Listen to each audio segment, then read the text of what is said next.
مظاہرے کے اعتبار سے پہلی نشست ہے۔ الحمدللہ ہمارے طلباء سالوں سے اس ترتیب کو باقی رکھتے ہوئے آ رہے ہیں۔ وقتاً فوقتاً جب ضرورت پڑتی ہے طلباء محنت کرتے ہیں اور اس کا مظاہرہ اساتذہ کے سامنے ظاہر کرتے ہیں۔ پہلے تو ایسا ہوتا تھا کہ تنہائی میں بیٹھ کر استاد کو سنا دیا جاتا تھا، اس کے بعد پھر امتحان کا نمبر آتا تھا۔ ہم نے کچھ سال پہلے 2 سال پہلے ایک ترتیب سوچی کہ ایسا کیوں نہ ہو کہ طلباء تمام اساتذہ کے سامنے، جو ہمارے متعلق اساتذہ ہیں ان کے سامنے، اور اسی طریقے سے دیگر علماء کے سامنے اس کا مظاہرہ کریں، سنا دیں، تاکہ اساتذہ کو بھی اطمینان ہو جائے اور ان کے سرپرستوں کو بھی اطمینان ہو جائے کہ میرے لڑکے نے، میرے بچے نے اس کے پیچھے کافی محنت کی ہے، اور جب ضرورت پڑے آئندہ چل کر کوئی اشکال کرنے لگے کہ فلاں طالب علم نہیں پڑھ رہا ہے یا فلاں طالب علم کمزور ہے، اس وجہ سے کہ وہ پچھلی تعلیم میں کمزور تھا تو اب کمزور ہو گیا ہے، پچھلی تعلیم میں کمزور تھا، پہلے نہیں سنا رہا تھا، تو اس کے نہ سنانے کا اور اساتذہ کی طرف سے توجہ نہ دینے کا نتیجہ یہ ہے کہ میرا بچہ نہیں پڑھ رہا ہے۔ تو ہم سند کے اعتبار سے یہ پیش کر سکتے ہیں کہ دیکھو تمہارے لڑکے نے محنت کی تھی، پڑھا تھا، سنایا تھا، مظاہرے میں اپنا یاد کیا ہوا سبق پیش کیا تھا، لیکن اس کے بعد پھر اس کی کوتاہی اور اس کی غفلت اور لاپرواہی سے تمہارے بچے نے ہو سکتا ہے کہ وہ محنت چھوڑ دی ہو اور پیچھے رہ گیا ہو سکتا ہے۔ تو ہم کل کے دن اس کے پچھلے بارے میں بتا بھی سکتے ہیں اور ان کو متنبہ کر سکتے ہیں کہ جو محنت پہلے تھی وہ اگر ہو جائے تو تمہارا بچہ آگے بڑھ سکتا ہے۔ لہٰذا یہ بھی ایک وجہ ہے، لیکن یہ خاص وجہ نہیں ہے، دوسری کئی وجوہات کی وجہ سے ہم نے اپنے ایک تعلیمی دنوں میں سے ایک دن کو اس کے لیے مختص کر دیا، اور خاص طور سے اس میں نحو کی کتاب کا ہم نے تجویز کیا، نحو اور صرف کو ہم نے اس کے لیے تجویز کیا تاکہ طالب علم جو اگلی کتابیں عربی میں ہوتی ہیں، ان عربی میں جو کتابیں آنے والی ہیں اس میں وہ کمزور نہ ہو اور اس میں دیگر طلباء سے پیچھے نہ ہو، اور عبارت خوانی میں وہ ایسی کمزور اس کے اندر صلاحیت پیدا ہو جائے کہ وہ در در کی ٹھوکریں کھاتا رہے، آخر کار اس نتیجے کو پہنچے کہ میں صرف اور صرف اردو کتابوں کے پڑھنے کا لائق ہوں اور میرے اندر صرف اور صرف اردو کتابیں ہی پڑھنے کی صلاحیت ہے، عربی کتابیں نہیں پڑھ سکتا۔ یہ احساس کمتری طلباء کے اندر نہ ہو، اس وجہ سے طلباء کو نحو اور صرف میں مضبوط کرا دیا جاتا ہے اور مظاہرے کی شکل میں اس کی صلاحیت کو اجاگر کیا جاتا ہے۔ لہذا اس کے پیش نظر کچھ سال پہلے ہم نے یہ ترتیب سوچی تھی۔ ہمارے مدرسے کے ذمہ دار، ہمارے سابق مدرس حضرت مولانا مفتی فیاض احمد صاحب شروع سے اس مجلس میں ہمارا تعاون برابر دے رہے ہیں، ساتھ دے رہے ہیں، اور ہمارے برابر ہمارے کاندھے سے کاندھا مل کر چل رہے ہیں جب بھی ہم ان کو دعوت دیتے ہیں۔ لہٰذا وہ بغیر کسی چونچرا کے، بغیر کسی ٹال مٹول کے وہ تشریف لاتے ہیں ہمارے طلباء کی ہمت افزائی کے لیے، اور اس کا خیال رکھتے ہوئے کہ طلباء کے اندر وہ مضبوطی ہو جائے، وہ صلاحیت مضبوط ہو جائے، اور نہ وہ صرف کا ملکہ پیدا ہو جائے۔ اور یہ گویا کہ یہ سمجھو کہ مدرسے میں یہ جو نحو صرف پر جو محنت کرائی جاتی ہے، یہ دیگر جو مثال کے طور پر ایک میکینک ہے، کوئی انجینئر ہے، کوئی ڈاکٹر ہے، اپنے ڈاکٹر اپنے فن کا ماہر ہے، انجینئر اپنے فن کا ماہر ہے، میکینک ہے اپنے فن کا ماہر ہے، اور بھی دیگر احباب اپنے فنون کے ماہر ہوتے ہیں. تو اسی طریقے سے یہ سمجھیے کہ علماء ہم یہ نحو صرف کے ماہر اگر کہلائے جائیں، اگر ہماری صلاحیت مضبوط ہو جائے تو آگے چل کر عبارت پڑھنے میں، کتابوں کے سمجھنے میں، جو عالمیت کی کتابیں ہیں، جو ابتدا کی کتابیں ہیں، شامی ہیں، در مختار ہے، عالمگیری ہے، فلاں کتابیں ہیں. آپ نے دیکھا ہوگا کہ جو دفتر وغیرہ میں جو کتابیں رکھی ہوئی ہیں، کہیں زیر زبر پیش ہوا لگا ہوا نہیں ہے. زیر زبر پیش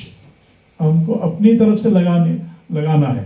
ایسا نہیں ہے کہ وہاں زیر ہے، وہاں زبر ہے، وہاں پیش ہے، ہم دیکھ کر ناظرہ پڑھتے جا رہے ہیں. ایسا نہیں ہے، بلکہ یہ ہے کہ نحو صرف کی مدد سے اپنی صلاحیت کو ہم اجاگر کر سکتے ہیں، ان کتابوں کو پڑھ سکتے ہیں. اور فتویٰ وغیرہ تلاش کرنا ہے تو ہم عربی عبارت سب سے پہلے عربی کتاب پہلے اٹھائیں گے، عبارت دیکھیں گے، عربی عبارت حل ہوتی ہے تو بس اس کا جو اصل مغز ہے، اصل مسئلہ ہے، وہ مل جاتا ہے، اور ہم کو مسئلہ بتانے میں، فتویٰ دینے میں، اور پھر ایک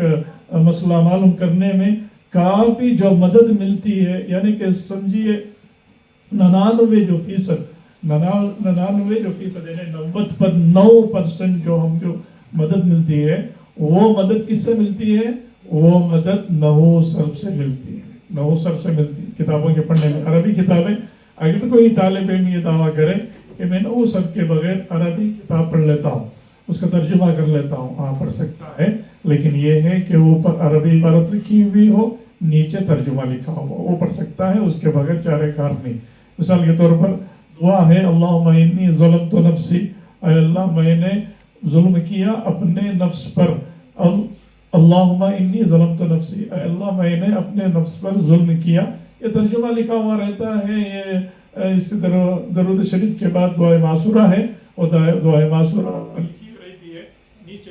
ترجمہ لکھا ہوا رہتا ہے. اس میں نحو صرف کی ضرورت نہیں ہے، اس لیے کہ ترجمہ لکھا ہوا ہے. تو آپ کو زندگی پر ترجمہ دیکھ کر پڑھنے کی عادت کر لینی پڑے گی اگر نحو صرف میں آپ کمزور رہیں گے. لہٰذا اس پر توجہ دینی چاہیے، اور اس کے پیش نظر ہم نے یہ جو ترتیب شروع کی تھی الحمدللہ کافی مؤثر ثابت ہوئی. الحمدللہ طلبہ اس میں نکھر کر آئے، طلبہ جم کر اس میں محنت کرنے لگتے ہیں کہ جب ان کو معلوم ہوتا ہے کہ میرا نام آنے والا ہے، سب کے سامنے پیش ہونا ہے، تو کچھ نہ کچھ محنت اس طالب علم کی بھی جو غافل ہے یا جو مغفل ہے، جو لاپرواہ ہے، ایسا طالب علم بھی کچھ نہ کچھ بہرحال اپنے اعتبار سے محنت کر لیتا ہے. اگر 50% نہ ہو، اگر 40% نہ ہو، 20% ہی صحیح، وہ کافی وہ محنت کر لیتا ہے. لہٰذا اس کے پیش نظر ہم نے یہ شروع کیا تھا، اور ہم نے ایک فرضی طور پر شروع کیا تھا کہ دیکھیں یہ ایک مجلس اس طور پر قائم کریں گے. اگر اس میں اس کا مؤثر اس کا اثر ہوا، اس کے کافی مؤثر اقدامات ہوئے تو ٹھیک ہے، ورنہ اگر یہ ہے کہ طلباء میں پھر وہی غفلت ہے، وہی اگر لاپرواہی ہے، تو پھر اس کو ویسے ہی بالا طاق رکھ دیں گے، چھوڑ دیں گے. لیکن الحمدللہ کچھ نہ کچھ اس کا اثر ظاہر ہوا، اور دیگر علماء نے جب اس کی تائید کی اور کہا کہ اس کو باقی رکھنا چاہیے، یہ مفتیان نے اور علماء نے اور اس میں اس کی تائید کی. اور پھر وہ پوچھتے رہے کہ پھر یہ ایسی مجلسیں کب رہتی ہیں، ہونی چاہیے، اور بلا کسی پریشانی کے اور بلا کسی سوچ کے اس کو قائم کر دینی چاہیے. جب جیسے امتحان کا موقع آتا ہے، کم از کم ان دنوں میں تو اس سے پہلے تو اس طرح کی ایک مجلس منعقد ہو، تاکہ طلباء میں محنت کا جذبہ پیدا ہو اور طلباء آگے بڑھ سکیں.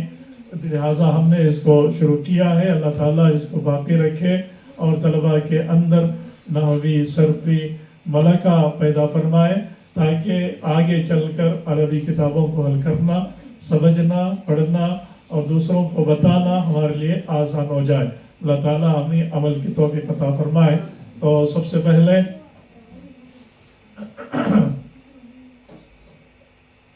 جماعت اول کے طالب علم حافظ معاذ نحو کا مظاہرہ پیش کریں گے، اور ان کے ساتھ میں جماعت دوم کے طالب علم محمد فضیل ہیں، ان کے معاون بنیں گے.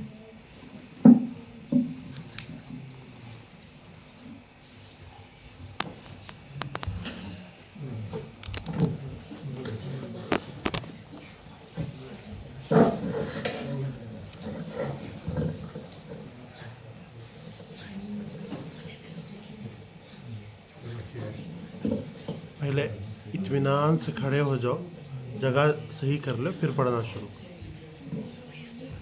آؤ ذرا سامنے آؤ.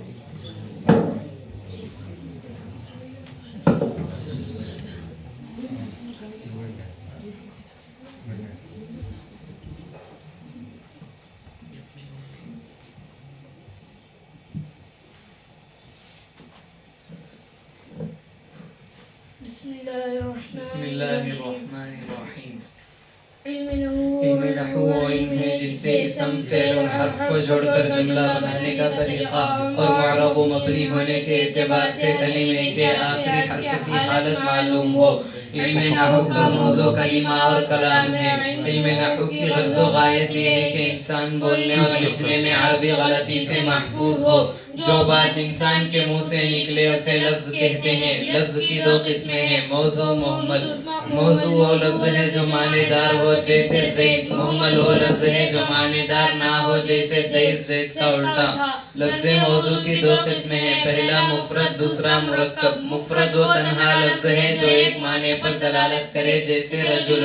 مفرد کو کلمہ بھی کہتے ہیں. کلمے کی تین قسمیں ہیں، اسم، فعل، حرف. اسم وہ کلمہ ہے جو بذات خود اپنے معنی پر دلالت کرے اور ماضی، حال، مستقبل تینوں زمانوں میں سے کوئی زمانہ اس میں پایا جائے جیسے زیدن. فعل وہ کلمہ ہے جو بذات خود اپنے معنی پر دلالت کرے اور ماضی، حال، مستقبل تینوں زمانوں میں سے کوئی زمانہ اس میں پایا جائے جیسے ضرب، اس نے مارا. حرف وہ کلمہ ہے جو دوسرے سے ملے بغیر بذات خود اپنے معنی پر دلالت نہ کرے اور ماضی، حال، مستقبل تینوں زمانوں میں سے کوئی زمانہ بھی اس میں نہ پایا جائے جیسے من سے.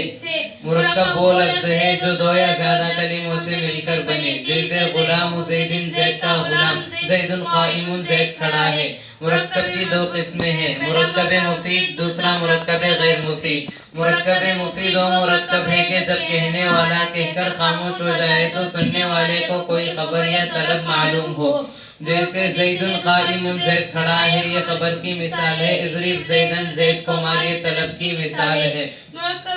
مرکب مفید کو جملہ اور کلام بھی کہتے ہیں. جملے کی دو قسمیں ہیں، جملہ خبریہ، دوسرا جملہ انشائیہ. جملہ خبریہ وہ جملہ ہے جس کے کہنے والے کو سچا یا جھوٹا کہہ سکیں جیسے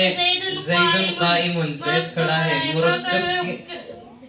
جملہ خبریہ کی دو قسمیں ہیں، جملہ اسمیہ، دوسرا جملہ فعلیہ. اسناد دو کلموں میں سے ایک کی نسبت دوسرے کی طرف اس طریقے پر کرنا جیسے مخاطب کو پوری بات معلوم ہو جائے. جملے کے دو جز ہوتے ہیں، پہلا مسند، دوسرا مسند الیہ. مسند وہ اسم یا فعل ہے جس کی اسناد کسی اسم کی طرف کی جائے جیسے زیدن عالم اور علم زیدن میں عالم اسم اور علمہ فعل کی اسناد زید کی طرف کی جا رہی ہے، لہذا عالم اور علمہ کو مسند کہیں گے. مسند الیہ وہ اسم ہے جس کی طرف کسی اسم یا فعل کی اسناد کی جائے جیسے زیدن عالم اور علمہ زیدن میں زید کی طرف عالم اور علمہ کی اسناد کی جا رہی ہے، لہذا زید کو مسند الیہ کہیں گے.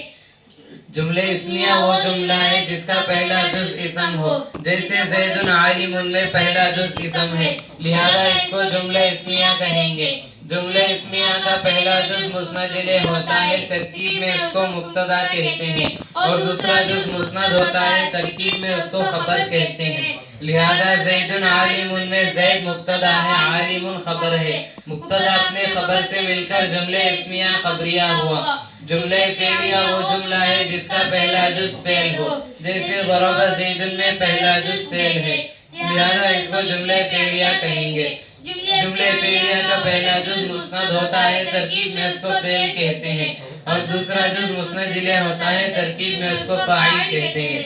ترکیب کلمات کے آپسی تعلق بیان کر کے مرکب کی قسم متعین کرنے کو ترکیب کہتے ہیں۔ جملہ انشائیہ وہ جملہ ہے جس کے کہنے والے کو سچا یا جھوٹا نہ کہہ سکے، جیسے یضرب مار، اس جملے کے کہنے والے کو سچا یا جھوٹا نہیں کہہ سکتے ہیں، لہذا اس کو جملہ انشائیہ کہیں گے۔ جملہ انشائیہ کی 10 قسمیں ہیں: امر، نہیں، استفہام، تمنی، ترجی، ندا، عقوب، ندا، عرض، قسم، تعجب۔ امر وہ جملہ انشائیہ ہے جس کے ذریعے کسی کام کے کرنے کو طلب کیا جائے، جیسے یضرب مار۔ نہیں وہ جملہ انشائیہ ہے جس کے ذریعے کسی کام کے نہ کرنے کو طلب کیا جائے، جیسے لا تضرب، مت مار۔ استفہام وہ جملہ انشائیہ ہے جس کے ذریعے کسی کام کے متعلق سوال کیا جائے، جیسے حل ضرب زید، کیا زید نے مارا۔ تمنی وہ جملہ انشائیہ ہے جس کے ذریعے کسی محبوب شے کے حصول کی آرزو کی جائے، جیسے لیت زیدن حاضر، کاش کہ زید حاضر ہوتا۔ ترجی وہ جملہ انشائیہ ہے جس کے ذریعے کسی ممکن شے کی امید کی جائے، جیسے لعل امرن غائب، شاید امر غائب ہے۔ عقود وہ جملہ انشائیہ ہے جو کسی معاملے کو ثابت کرنے کے لیے بولا جائے، جیسے بعتو، میں نے بیچا، اشتریتو، میں نے خریدا۔ اگر خرید و فروخت کے بعد بولا جائے تو جملہ خبریہ ہوگا۔ ندا وہ جملہ انشائیہ ہے جس میں حرف ندا کے ذریعے کسی کو آواز دے کر اپنی طرف متوجہ کیا جائے، جیسے یا زیدو، اے زید۔ عرض وہ جملہ انشائیہ ہے جس میں مخاطب کو نرمی کے ساتھ کسی کام پر آمادہ کیا جائے، جیسے الا تنزل بنا فتصیب خیرا، آپ ہمارے پاس کیوں نہیں آتے، کچھ بھلائی پا لیتے۔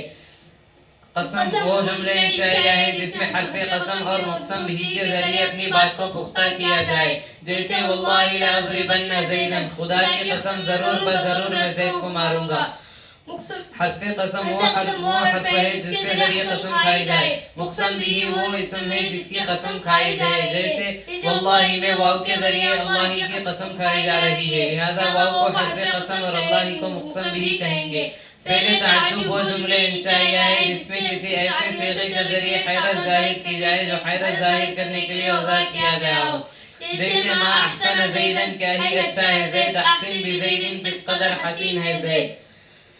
مرکب غیر مفید وہ مرکب ہے کہ جب کہنے والا کہہ کر خاموش ہو جائے تو سننے والے کو کوئی خبر یا طلب معلوم نہ ہو۔ مرکب غیر مفید کی 4 قسمیں ہیں: مرکب اضافی، مرکب بنائی، مرکب مناسب، مرکب توصیفی۔ مرکب اضافی وہ مرکب غیر مفید ہے جس میں ایک اسم کی اضافت دوسرے اسم کی طرف کی جائے، جیسے غلام زیدن، زید کا غلام۔ مرکب کے پہلے جز کو مضاف اور دوسرے جز کو مضاف الیہ کہتے ہیں۔ اردو میں علامت اضافت کا، کی، کے، نانی، نے اور راگی رے ہیں۔ مضاف وہ اسم ہے جس کی اضافت کسی دوسرے اسم کی طرف کی جائے، جیسے غلام زیدن میں غلام کی نسبت زید کی طرف کی جا رہی ہے، لہذا غلام کو مضاف کہیں گے۔ مضاف الیہ وہ اسم ہے جس کی طرف کسی اسم کی اضافت کی جائے، جیسے غلام زیدن میں زید کی طرف غلام کی نسبت کی جا رہی ہے، لہذا زید کو مضاف الیہ کہیں گے۔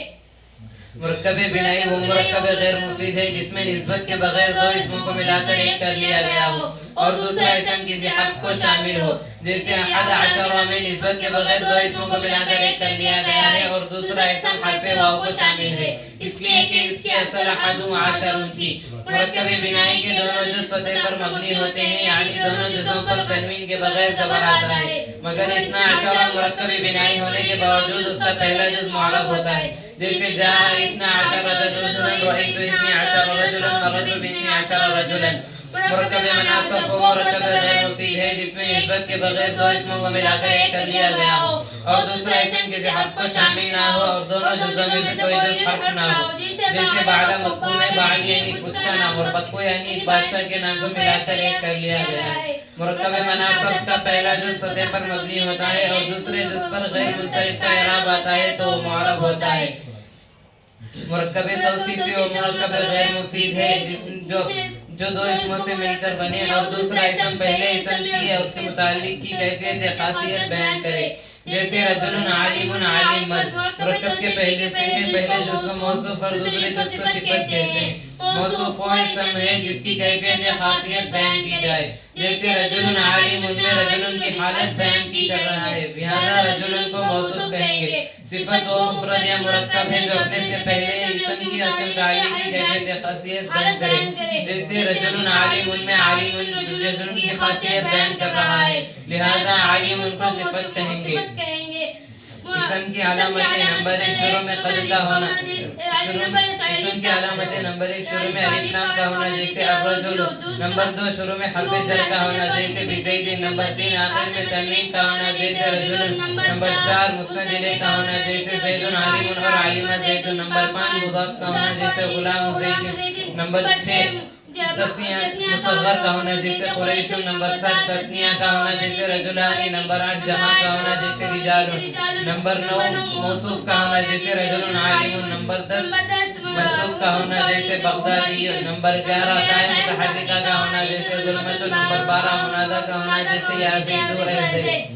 فعل کے علامت نمبر ایک شروع میں قد کا ہونا جیسے قد ضرب اس نے مارا ہے نمبر دو شروع میں سین کا ہونا جیسے سیضرب عن قریب وہ مارے گا نمبر تین شروع میں سوف کا ہونا جیسے سوف یضرب ایک مدت کے بعد وہ مارے گا نمبر چار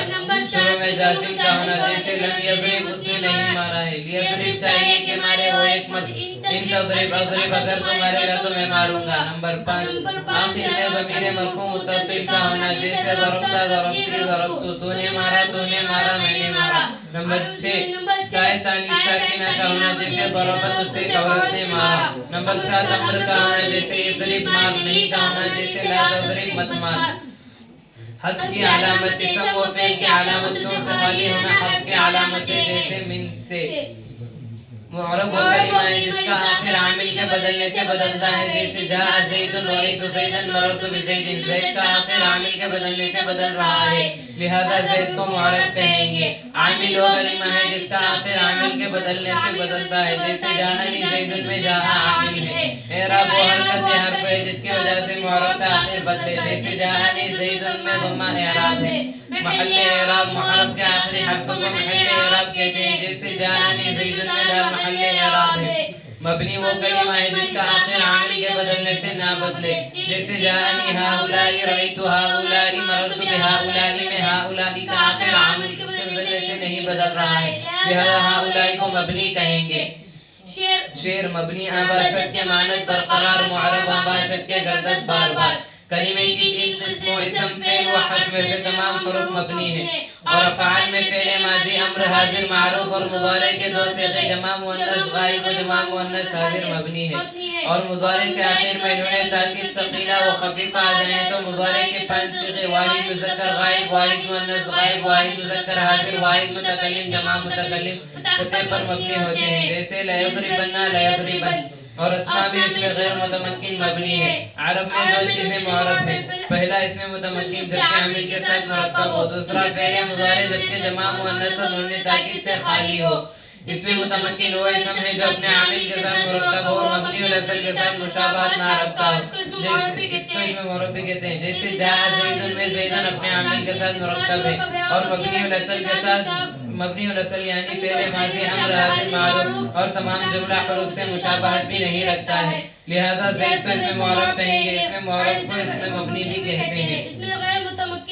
میں غیر متمکن ہو اسم ہے جو اپنے عامل کے ساتھ مرکب نہ ہو یا مبنی الاصل کے ساتھ مشابہت رکھتا ہو جیسے جاءنی ہاؤلائی میں ہاؤلائی اپنے عامل کے ساتھ مرکب ہونے کے باوجود مبنی الاصل کے ساتھ مشابہت رکھنے کی وجہ سے مبنی ہے اور تنہا زید عامل کے ساتھ مرکب نہ ہونے کی وجہ سے مبنی ہے اور تنہا زید عامل کے ساتھ مرکب نہ ہونے کی وجہ سے مبنی ہے ضمیر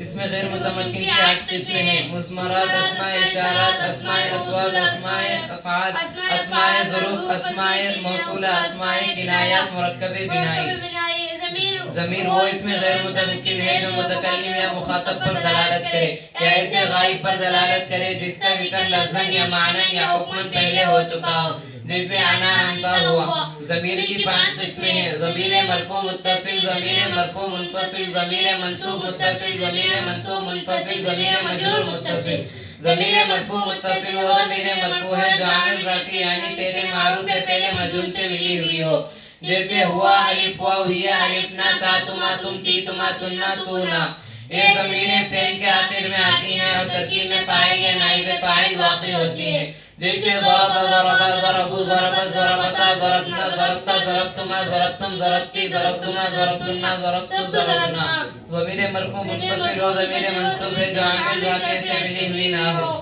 جیسے ہوا ہما ہم ہیا ہما ہننا انتا انتما انتم انتی انتما انتنا نحن. یہ ضمیریں جملے کے شروع میں آتی ہیں اور ترکیب میں مبتدا واقع ہوتی ہیں، جیسے ہوا مسلمون و مسلمان ہیں. ضمیر منصوب یہاں سے اور ایک نشست میں انشاءاللہ تمہارا نمبر آتا ہے حافظ ابرار